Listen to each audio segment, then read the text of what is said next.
Good morning, good morning. What's up, Mount family all around the world, wherever you are watching. We're so glad that you are hanging out with us. This is your boy Rob, and we're here for another segment of Chat with Rob, and I'm excited about it, to be able to have this space to create some times. Listen, we've enjoyed Pastor Brim and the fellas, but everybody needs a break sometimes. So, what better option is there than to, chat with Rob? And I got some questions because I don't know whose thread of text message that was, but, we're not going to go there. We're not even going to go there today.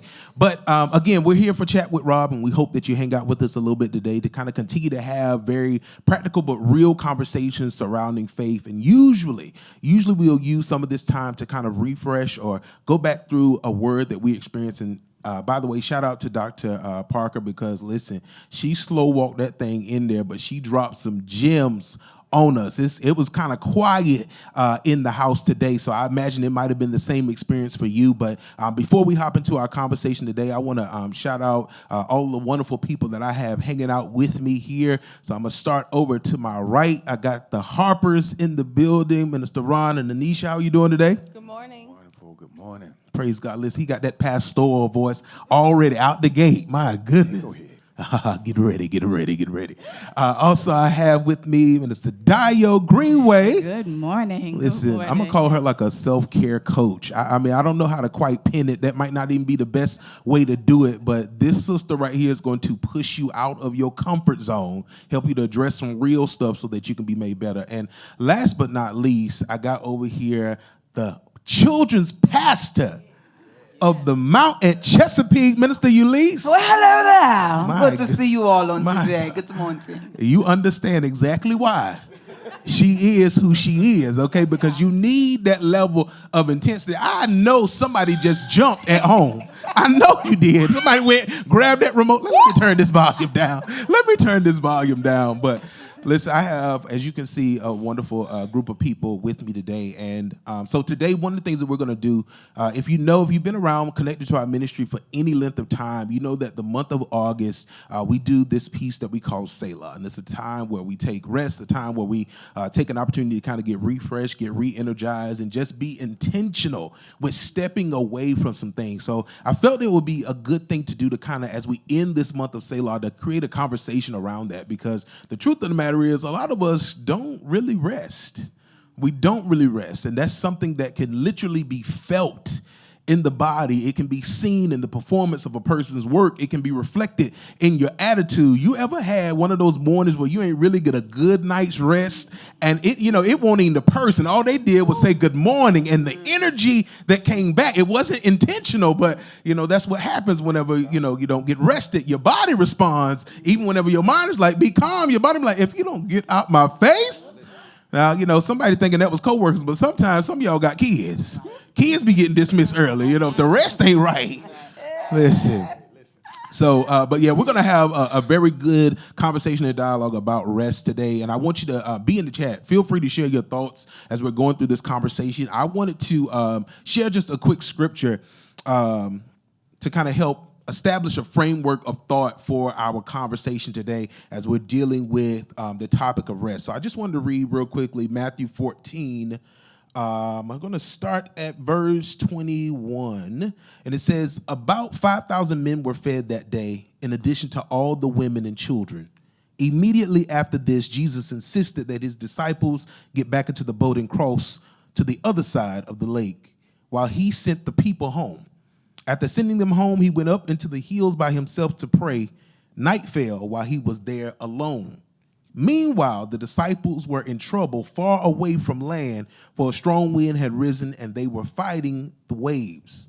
About 3 o'clock in the morning, Jesus came toward them walking on water. When the disciples saw him walking on water, they were terrified. In fear, they cried out, "He's a ghost." But Jesus spoke to them at once. "Don't be afraid," he said. "Take courage. I am here."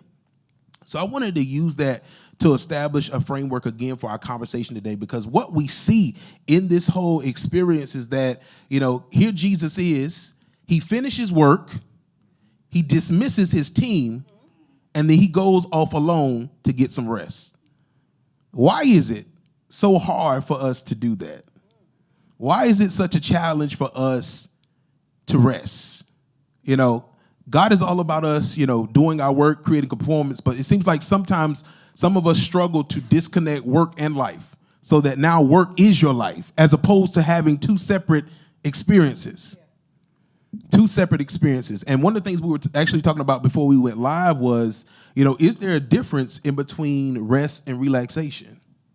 Is there a difference in between rest and relaxation? So I want to start with that. How would you define rest? I think for me, I would consider rest as, I don't know, I kind of envision rest as a time of peace, a time of me being able to focus on myself or focus on just getting re-energized. So maybe that's sleep. Rest could be reading a book.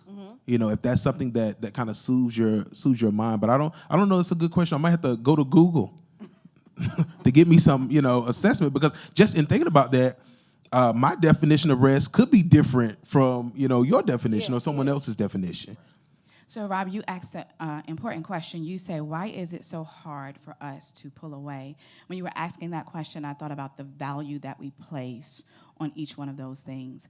And so I think that oftentimes we typically place more value on ourselves if we are working. And so it becomes hard to pull away and rest because we see no value in resting. So it's a matter of prioritizing and what you value. If I only see myself as important or valuable if I am in the workplace or if I am in the field working and I don't attach that same value to my rest, then that makes it hard to pull away from one and focus on the other. So my initial, like, to piggyback off that, my initial thought is that that's got to be a result of sin, right? That's got to be a result of the fall, because in the beginning, God was like, hey, you're going to work for 6 days, and then you're going to take the 7th day off. You're going to take a whole day, and you're going to rest. I do it, you're going to do it.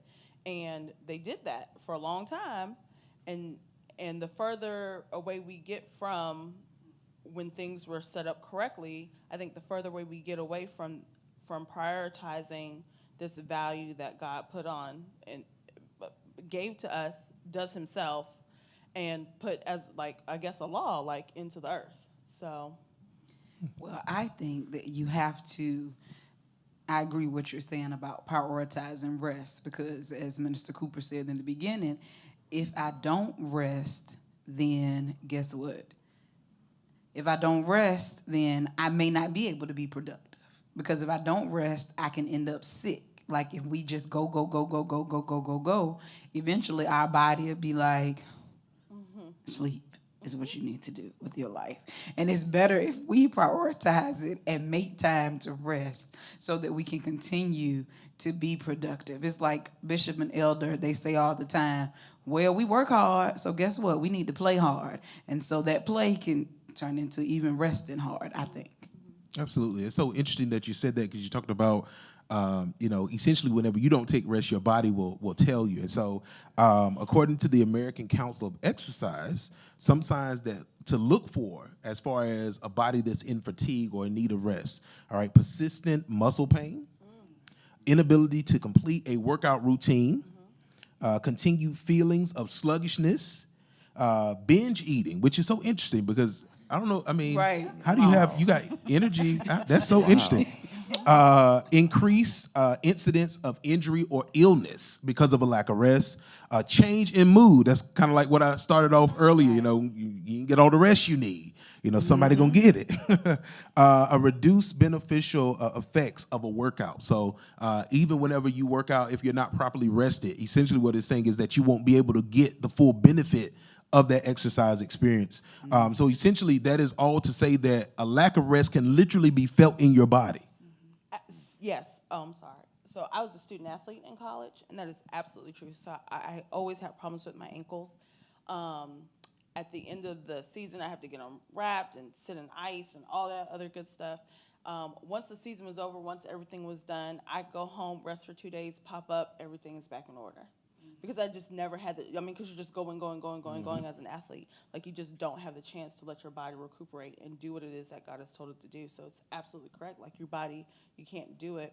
The first, but to piggyback, like, the first lady that ever discipled me, she would fuss at me about resting. You're going, you need to lay down. She was like, or the Lord's going to lay you down. And I was like, what does that mean? She was like, Psalms 23, he lays me down beside still waters, right? She was like, so you can go lay yourself down, or you can have him lay you down. And I was just like, how she used the word to do me like that? Just like, And we probably all have experienced that, right? Where God just laid us down. Absolutely. And you trying to figure out, what in the world? Like, well, how did I get here where I wasn't conscious enough of what I needed to do, that God had to say, sit down somewhere. Just sit down. I think of, and y'all, it's going to be okay because we're real church. You know, sometimes people lay hands on you, and some people just believe that some people push you in the ground, and some people just believe you just fall out. Well, I've always been the person that, you know, I don't need you to push me. Come on, somebody. When the Lord tell me to go, if anybody has ever seen me in worship, Float I like a will lay butterfly. myself right on down on the floor, get my own prayer cloth, and put it over myself because I recognize I just need to lay. She in full his service. face. I just need to rest She and full bask in his service. presence. Listen, I wanna continue this conversation. I as I was preparing for this, I just kind of wrote down 5 things that I felt like people needed rest from. And out the gate, we've kind of talked about this already. The first thing is work. First thing that I feel like a lot of people need break from or rest from is work. And you kind of pulled out a scripture that I was gonna go into with the fact that on the 7th day God rested. And so, you know, it's always a thing for me. I'm like, you know, how is it that, especially for those of us who, you know, are believers and we're followers of Christ, if God has established an example for rest, now that doesn't necessarily mean that Sunday you're not doing anything. But, you know, again, what does rest look like in your context? Have you even at least folded it into your routine and what it is that you're doing? So in bringing up this conversation, I said, well, let me look into why people don't rest. Or essentially, when you talk about work, you're talking about taking vacation. And there are a number of reasons, but I came across an article, and they had about 4 things that they identified as reasons why. And the first one was the guilt factor. And it said more than half of U.S. workers, 54%, reported feeling guilty about taking vacation time, either sometimes, often, or always. Has anyone ever felt guilty about taking vacation? Go ahead. Yeah, I mean, I'm experiencing that now. Just to be blunt and honest. You know, being in management at my job, I feel guilty about taking time off. You know, and we're going to enter into busy season, which, you know, pretty much September to December. I'm pretty much not going to be able to take time off, but I tend to feel guilty about taking time off because I think it's a false sense to me. I think it's a false sense of if I'm not there, who's going to do it? And it's crazy, like, you know, and then not just that, but I find myself needing, you know, I do need that time off. So I was like, okay, I'm gonna take some time off, take 2 days, and then even in them 2 days, I'm peeking at computers and peeking at, you know, text messages and things like that. Right. So I'm experiencing that now, trying to figure out the balance, you know, of that. So. I'm glad we're here today. Maybe I'm sitting on the couch, so maybe y'all can help me today.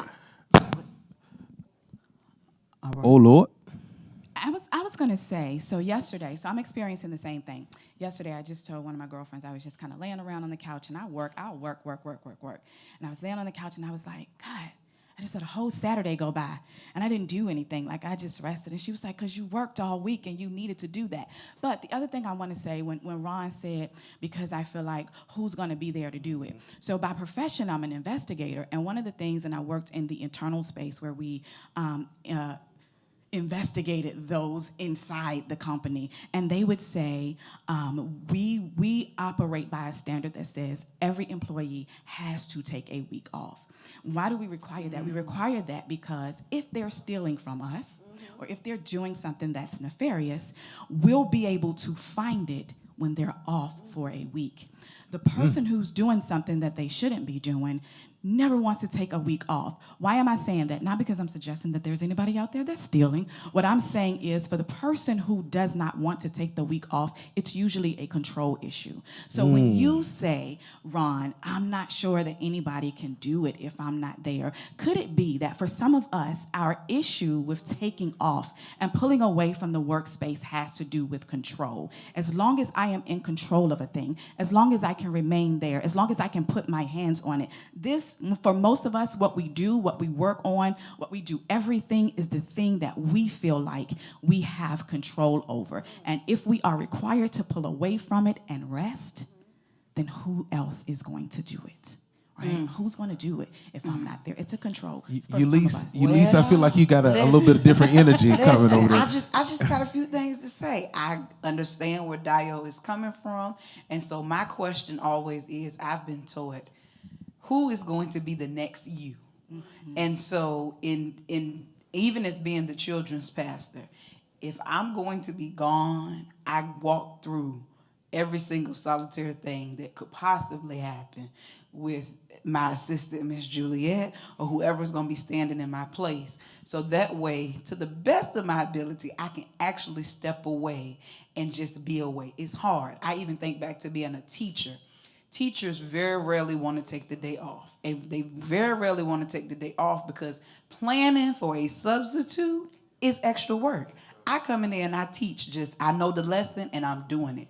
When I would have to plan for a substitute, like I literally would type out every page number, put like Post-its in every book. So if you take that for like a whole week, me getting ready for that whole week is like, oh my gosh, it's like mind consuming. I need a whole week to get ready to take off for the whole week to prepare for the substitute. So I think control is an issue, but I also think that we have to realize, this is my nugget of wisdom. If I leave here today, guess what they're going to do? They're going to find somebody else to take my place. So guess what? I'm going to go ahead on, I'm going to take this day off, but I'm going to make sure that my position is covered so that, as they say, you know the mark of a leader by what happens when they're gone. So we should be able to step away, and whoever we've designated as that person be able to make it happen in life. And if not, we just learn and regroup when we come back.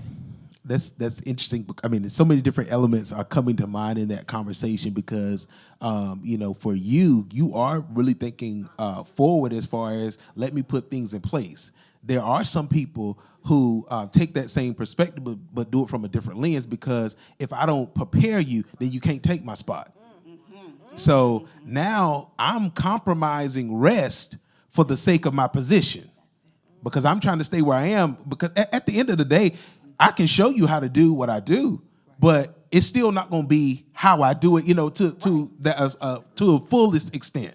But I do feel like people get intimidated, and so they don't really share that knowledge because it's like, okay, well, you coming for my spot, and maybe that's past trauma. Maybe they try to mentor somebody in that way, and they had that situation happen to them. But yeah, it just made me think about that hearing you say that. I yes, all of that, and I think it still is what DAYO said. It's a control thing. Like, you think that you're in control. You think that you run this. And in the big scheme of things, you don't. God runs this. God gives you the resources. God is the source. He gives you He gave you the job. He gave you the ability to put your hands to the plow to work. He gave you people to be able to lead. And you don't do what it is that He's asking you to do. He can very well take those things away. And so you're not in control. Like, you're just not. And the sooner that you can reconcile that in your mind and your heart, the easier it's going to be to fall in line with the ordinances that God gives. Okay, you need to take a Sabbath. You need to take a whole day. You need to sit your hind parts down. Yeah. It's what we call it at our house, the ministry of nothingness. Shabak. So if you're just joining us back again, we're having a conversation around Selah, around rest. That's something that we do throughout the month of August here at the Mount. It gives staff, it gives our bishop, it gives the team and people to be able to relax, especially those people who are behind the cameras in production, doing amazing work. Shout out to you all, being able to have some time where you could just get away. Listen, I know everybody like, man, just to be in the presence of God, just to be in the house again. Let me tell you something. God can show up at your house too. Okay, you can get the same level of manifestation at that space, but it's so important for us to get rest. Maybe you didn't take August, that's fine, but take some time throughout your life. And because one of the other issues, and maybe we'll talk about this more, is that people have in their minds, they've established a set time to take rest. And in most cases, that's vacation, as opposed to building in moments of rest throughout their day or throughout the month. Because depending upon how you function, you might have a very busy schedule. And so it might be unrealistic to stop, so to speak, because you got, I don't know, maybe you're running a small business and your production, hey, listen, this is just that time of the year. Everybody wants your stuff. Praise God. You got the increase that you prayed for. But now you're like, Lord, I need a team because I ain't even slept and I barely ate. But, again, just to give you some thought, the conversation today is around being able to take rest and the importance of it. And we just wrapped up a conversation because I'm going through an article that I found, and it talked about a couple of reasons why people are hesitant to separate themselves from work, because that's the first thing that I feel like we need to identify as an area that we need rest from. So one of the other things that they said is that leaving it on the table is another challenge for people when it comes to taking a step away from work. It says Americans left 768 million days of paid time off unused last year, according to research released by the U.S. Travel Association. All right, the study found that 55% of Americans did not use all of their paid vacation. Of the time they took, U.S. workers used 9 days to travel. 9 days. Leaving it on the table. What's the challenge? My goal is to never leave time on the table. I want it, and I want all my 6 days too. And you mess around with me, I'll be in the hole for 6 days. Don't play with me. The last company I worked for, unlimited PTO. Thank you. I'll see y'all next week. Absolutely not. Y'all. So part of the reason why I've gotten to that place and that position is because I think about the big scheme of things, about the life that God gives you here, about how our days are numbered, about how we don't know the time or day.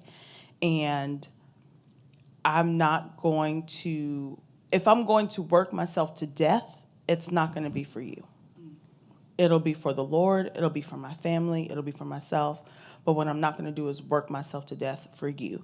Additionally, you don't compensate me enough for that. So I'm going to give you your 8 hours, and then I'm going to go live my life. But I think leaving it on the table is a mindset. So I don't think that it just relates to work. I think if you're able to leave, you give me 5 weeks of vacation and I leave 4.5 on the table, that speaks to a mindset that says, I am used to, just kind of taking what I can get, or I am used to leaving what is rightfully mine on the proverbial table. So for me, that's a whole mindset, because you're not going to give me 5 weeks of time off to rest and I say, never mind. So if I'm doing it in vacation or at work with time to rest, then that means there are other areas in my life that I am leaving it on the table. Lord, forgive me, Jesus. That's it. I'm sorry. If y'all see me on this phone, I'm texting my supervisor, let her know I need some time. I need some time because, I without a doubt, I leave time on the table. I don't even necessarily know why. Maybe DAYO is helping me today, but I don't know. It's something exciting to be able to see all that time over there. Just knowing that when I need it, it's there. I can take it, because at this point I can be gone for 2 months. But what happens if it don't carry over? Come on, Lord because Jesus. that mindset that says I can leave it on the table and go back and get it, that sometimes is an erroneous mindset. Because what happens if it don't carry over and I can see the balance of time, but I can't go back and get it when the year shifts? You know what else contributes to that as well is companies that will pay you out for it as well. Oh, so I got 96 hours. That's where I'm at. Right, I got 96 hours worth of PTO. Run me my check.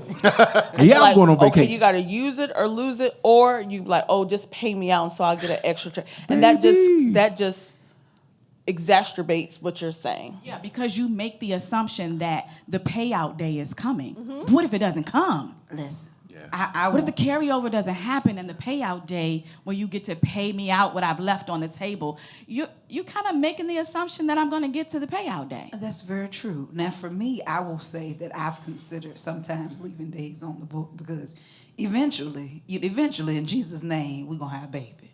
So, like, I only get X amount of maternity leave. So, in the event that I got this extra leave, you know, I can hold on to Them that. options. But That's right. however, my husband is a component of rest. And I think we have helped balance each other out because I'd be quick to be like, oh, we going on this trip. Let me go ahead on and put in this leave slip and, you know, we out of here. So, go ahead, Ron. No, yeah, I'm just speaking to that though, because I am a proponent of rest. I've built it into my life, like even into my work day. There's going to be 30 minutes during the day that I'm not doing anything, and I'll go to my wife and I'll say, hey, I got 30 minutes, and then we'll just lay around, watch TV. I was going to say, wait a minute, don't put your phone Wait a minute down. now. Listen, are we gonna rest or we gonna rest? It's a family show. It's a family show.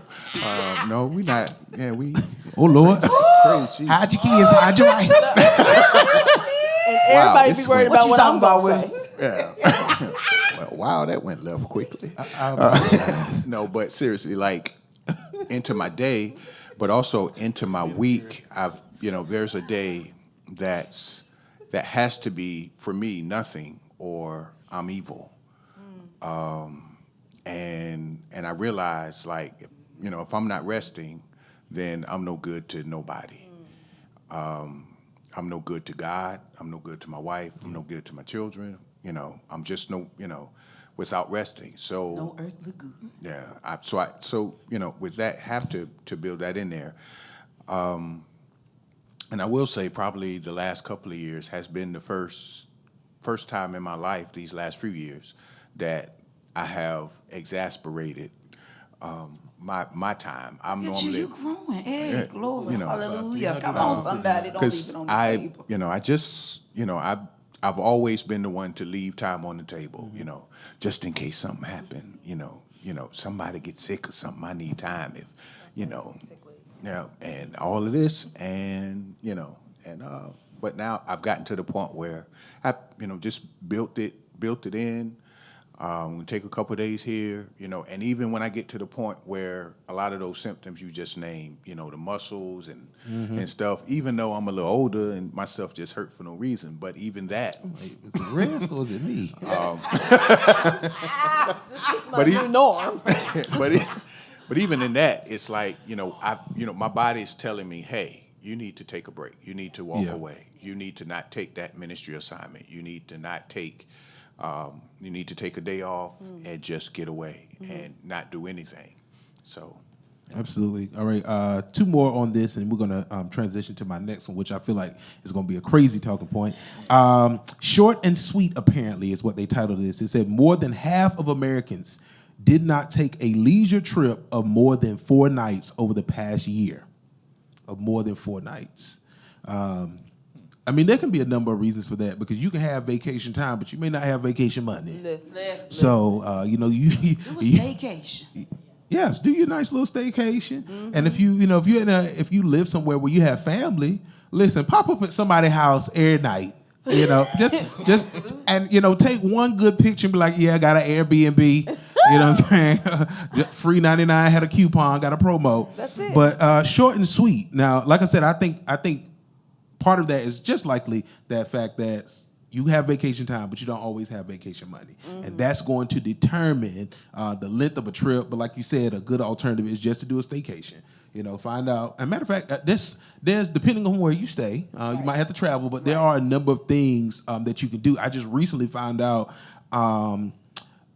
what is it? It's most people play dodgeball, but there's a place in Norfolk that basically does dodgeball, but they use like arrows, it's like styrofoam arrows or whatever. So it's just a different component to that experience. Okay. But build you a nice little staycation. Find you something. Listen, in Hampton Roads, you got the beach. If you can't do nothing else, go sit by the water. Go sit by the water. Take your time. The fourth one that they listed was cutting the cord. It said, according to Turnkey survey, 70% of respondents admitted to checking in with their workplace from vacation at least occasionally. 29% managed to limit their work during vacation to every few days. So even whenever people are away, they're still at work. As DAYO would say, it's a mindset. I got to be in control. And I got to know what's going on in life. But that's a very hard thing, because I know even for me, when I go away, I'll be like, you know what?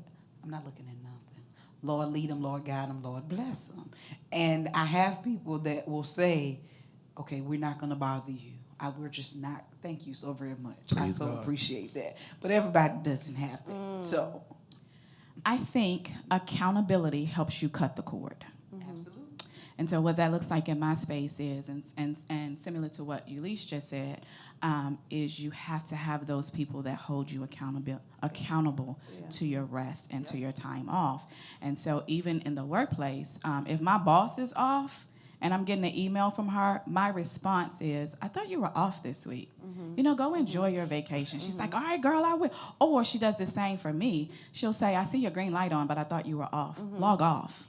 And so I think in our workspace, in our ministry space, in our personal space, accountability is what helps you cut the cord. Somebody should be holding you accountable to your rest and being able to cut the cord and say, you're not supposed to be here this week. Yeah, that's good. And thinking about from business leadership, perspective, sometimes you have people who take your willingness to help and still be available, even whenever they know you're on vacation. They're like, oh, well, I know I can get them to do so and so, because you are genuinely a nice person. And if you struggle to disconnect, people will, I don't think it's not even always intentional. They just know that if push comes to shove, I can reach out to so-and-so and they'll do it. So again, on my list, we're going through, we just on the second one now, but I think this is a big one. I thought we were going on down to the third one. No, we were dealing with sub-points within work. Okay, check the notes. Check the notes. I'm with you. I'm with you. I did read The second thing that we need rest from is people. Come on, guys. Yeah. We need Shout rest. point. That's a shout We cue. need rest Yes. from people. Now, that could be family. That could be friends.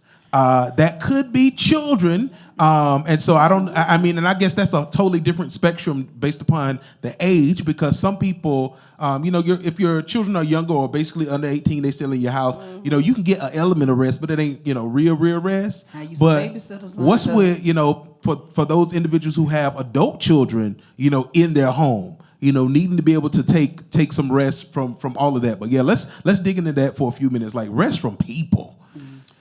So I don't have that. So I'm a strong introvert, right? So once I've had my fill, once I've hit my termination point, I'm gone. I'll go hide in the bathroom. What are you? Where is Anisha? Hey, babe. Where are you? Are you okay in there? I'll be better if you quit knocking on this door and leave me be. So I think I grew into that because I think the older I got, the more I was willing to set boundaries and hold fast to them. And I think sometimes people will try to manipulate the situation, or one of my girlfriends says emotionally hijack you into giving me your time to talk. Well, I need someone to talk to. Well, I need you to come and help me run this errand, or I need you to help me do this or help me do that. And I can help, sure, but I'm not going to help past my boundary, past the capacity that I have to do that. But that takes a lot of introspective work, and it takes a lot of courage to have a boundary and to stand on it. Well, they're going to be mad at me. Okay. So it's interesting you say boundaries, because if you set the right boundaries with your kids, so you brought up kids, it really doesn't. So I guess it matters if they're babies, right? Because you rest when they rest. But even when my kids were younger, they already know the after church nap is real on Sundays, right? And so I can go in my room. My daughter, I've set that boundary. There's an expectation that on Sundays I'm going in my room and I'm probably going to sleep for 2 or 3 hours, and she will not bother me. And it's been that way for a long time because I set that boundary and I set that expectation. So even with kids in the house, there's a way to do it. The second thing is rest from people. It becomes harder if you don't build it in. if Absolutely. you don't build it in as something you do all the time. So for me, as a life coach, as as a mom, all those things that requires people to pull on you all of the time, I cannot afford to wait 2 or 3 months before I rest from people. It is something that I do every single day. And the way that I do that is I have a certain time where my phone goes on, do not disturb, every day. There's a certain time at night that my phone goes on, do not disturb, because people will reach out and say, you got a minute? People will reach out at 6 o'clock in the morning, you got a minute? And I found myself giving. But that do not disturb every day, Listen, it's every strength. night. It's strength. Yes, you build that in. Great that you said that, because the third thing on this line for me is other people's problems. Something else that we need rest from. Listen, it's always something. Yeah. I've learned it's always something. And I think the text that you pulled demonstrated how to do that. So Jesus met the needs of the people. He he fed the 5,000. And then he's out. I gotta go. I gotta go. And I think the thing that we have to learn how to do is discern when it's okay to address the problems and then when it's time to go. And I think that takes maturity, it takes growth, sometimes we grow by getting burned, like you do it and you're like, oh man, I won't do that again. But you gotta just kind of fill it out, because everyone's capacity to be able to engage with that is different. But if the Savior did it, you can do it. Yeah, because ministry is ministry, life is life. But where we step into the wrong space sometimes is the false sense of responsibility that we have to always fix problems. We've got to know when to say, listen, I did that, had that conversation, I was helpful in that space, I was open to ministry, I did what it was that I was assigned or needed to do, and now the false sense of responsibility that I have to remain in that space and continue to do is not, no. Jesus fed them, and he didn't say he fed and healed. It didn't say he fed and did exorcisms. It didn't say he fed and went ahead and healed broken bones. No, he fed them. You guys are satisfied? Great. I gotta go. Yeah, I think some people have the superhero complex, and they want to be able to jump in and save the day, which I totally get. But and God knows, I wish we had more time to even talk about this, because some people are literally feeling that lack of stress, that lack of rest in their body, because you're trying to help this person, to help that person, and maybe you are the go-to person in the family, which just by virtue having that position, while being able to be admired by the family, listen, that comes with a lot of responsibility, especially whenever you don't know how to say no. Right. Yeah. And people will pick up on that. And they will pull from you, and the whole time as they're taking, you smiling, but on the inside it's like, Lord, will they stop asking me for stuff? Lord, I ain't got no more money to keep helping people, but every time they come around, it's like, let me do what I can. And listen, I have discovered that people can learn just as much from no as they can from yes. Amen. And no is a complete sentence. Hello. No is not short for negotiating. We're not finna go back and forth. No means no. No, period. Another one, unless you want to add to that. No, I was just with the text, Jesus, he went away, but he also sent his disciples ahead too. Because sometimes, with that, there's certain people that can, that we allow into our space when we should be resting. But he sent the disciples away, because, Could be alone. I'm gonna say it this way, like sometimes with children, my children, they have, access to me at all times. And sometimes I'd be sitting there and I'd be trying to rest and want to have conversation. With my nieces and nephews, I'm trying to rest and they're asking questions, and sometimes even with my wife, and I know I do it to her, she be trying to rest and I'm there, I'm family, and I be asking questions and talking, and she be like, hey, listen, hey, and sometimes with that, you just have to send everybody away and get away just, with that. So, just even sometimes you got to send the children to grandma's house. You got to send them. Yeah. Amen, somebody. So talking about getting away in a virtual context, another thing that we need to get rest from is social media. Amen. Or social engagement. But in this world of technology, has anyone here ever taken a break from social media? I know I have. I know I have. And what were some of the benefits from that? Because, similar probably to the guilt about stepping away from work is that people feel like I'm going to miss something. So I need to be checking in so I can see what's going on. When the truth of the matter is, there really ain't nothing. I mean, a couple of funny memes, some good videos. Somebody might post a word of encouragement, but I promise you, or a challenge, the crate challenge. That's been the craze right now. Now talk about people who need to rest. Okay, I know somebody got a back injury that they resting from. If they keep on, they gonna get rest. Eternal rest. Yes, sir. I think one of the benefits when I took a break from social media is my attention span was able to expand. So social media is real quick. Like, I still have this problem. If your video too long, I'm gonna skip past it because I'm like, it's taking too long for you to bottom line it for me. Next. But when I take a break from it, I can focus longer. I can read emails longer. I can read a book and actually get through the full chapter without stopping and looking around. And so that has been one of the benefits of being able to pull away from social media outlets. Productivity, just being Yes, able ma'am. to accomplish the things that I set out to accomplish, because I'm not picking up the phone to be like, okay, what's going on? And sometimes even turning off notifications helps with that, because I know I really don't have notifications on for nothing. So people be like, I sent you something. Okay, well, let me go look and see what you sent me, because I don't have no notifications on, because I don't have time to be looking at that stuff all day long. I just don't. And if they own, you look. Exactly, because your phone go ping. I know. Do Not Disturb is my best friend, and I don't know if, because Robert is an Apple fanatic, so I might be a little ahead of the game. But iOS 15, which is coming if you don't have that, the Do Not Disturb gets elevated to a whole nother level. And when I tell you that it don't ring, it don't buzz, it don't beep.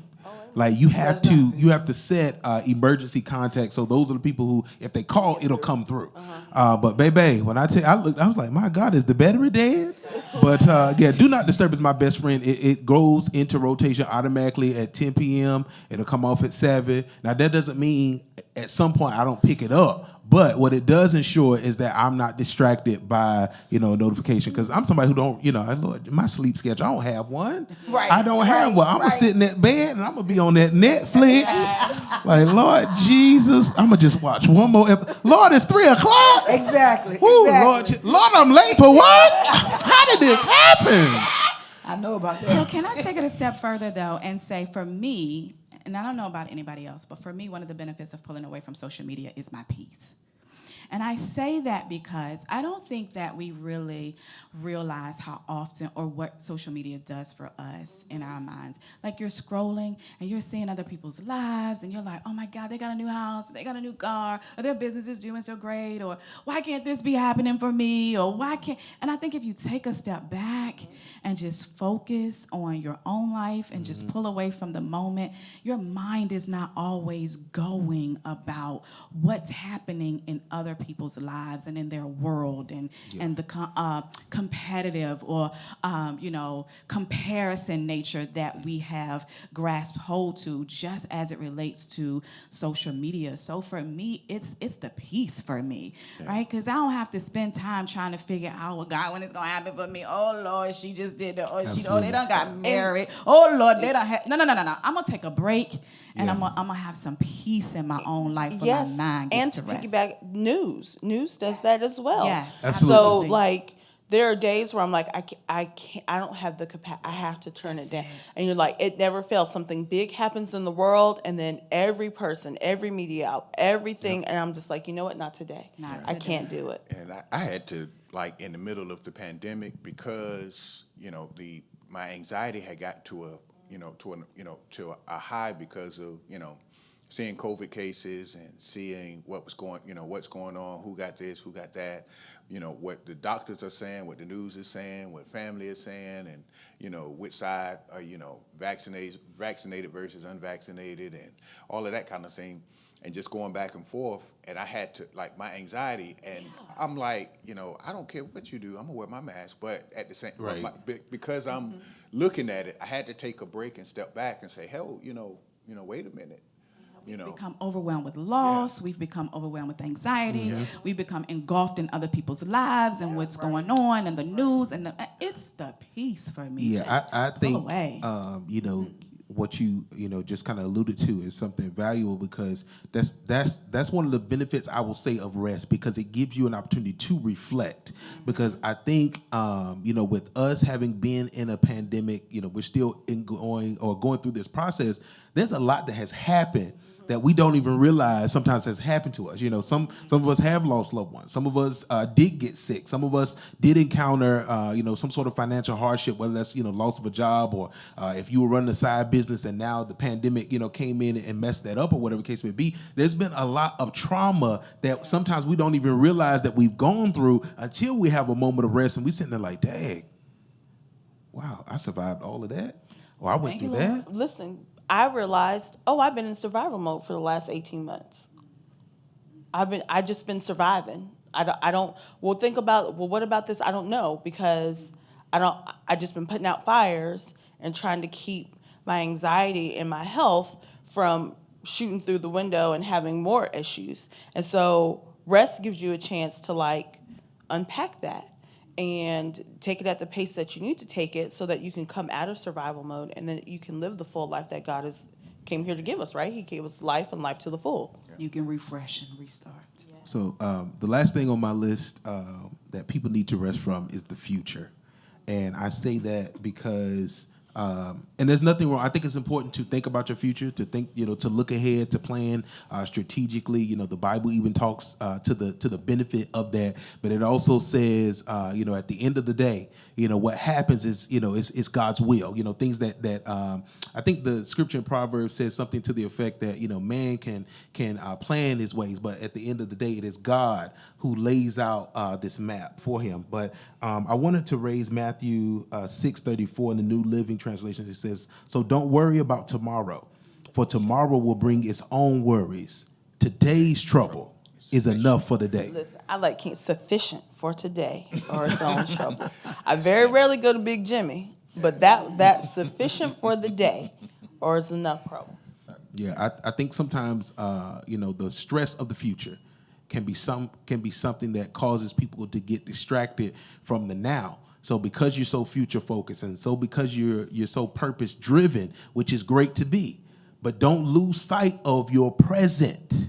In this pursuit for happiness, don't lose yourself. Don't lose your mind trying to achieve this level of greatness, or go after this big old dream, which again is a great goal. But at the end of the day, your present is what's going to determine your future. Yes, work hard, but please don't kill yourself. Enjoy the moment. Yeah, and so there is another definition for Selah, right? And it is to pause and consider. And so as we talk about resting, as we talk about Selah, as we talk about being in this space in our lives where it is kind of it's necessary to pull back, I think there's an opportunity to pause and consider, what is it that I need to focus on today? What is it that is going to cause me to be able to live in today's moment? What is it that's requiring my attention today? And so that moment where you cannot just rest, but take a moment to pause and consider, how do I pull myself out of futuristic concerns? I think is beneficial for us. And I think one of the things I'm learning, it's still a work in progress, but I'm learning is we struggle with staying in the moment today because we're waiting for the victory in the future. So I've started to learn to celebrate the victories in today, so that I'm not robbing myself of the success that I've had today. So celebrating the victories in the moment. Like today, I didn't lose my mind today. Celebrate the victory for today. And it's allowed me to rest from being, feeling anxiety for what's going to happen in the future. Awesome. All right, that is our thought for today. And we're going to leave you with that nugget to celebrate the now, to see it, focus in on the now, so that you can be ready for whatever it is that God has for you. Get your rest, get re-energized, get refreshed, take some time away so that you can be the best you as a Christian, as a business leader, as a family person, whatever your role is, be the best you and get the rest that you need. All right, it's been an amazing conversation. Thank you so much to my wonderful crew here today. Thank you for now we're having going to us. throw it over for the start of our worship service today. Be blessed.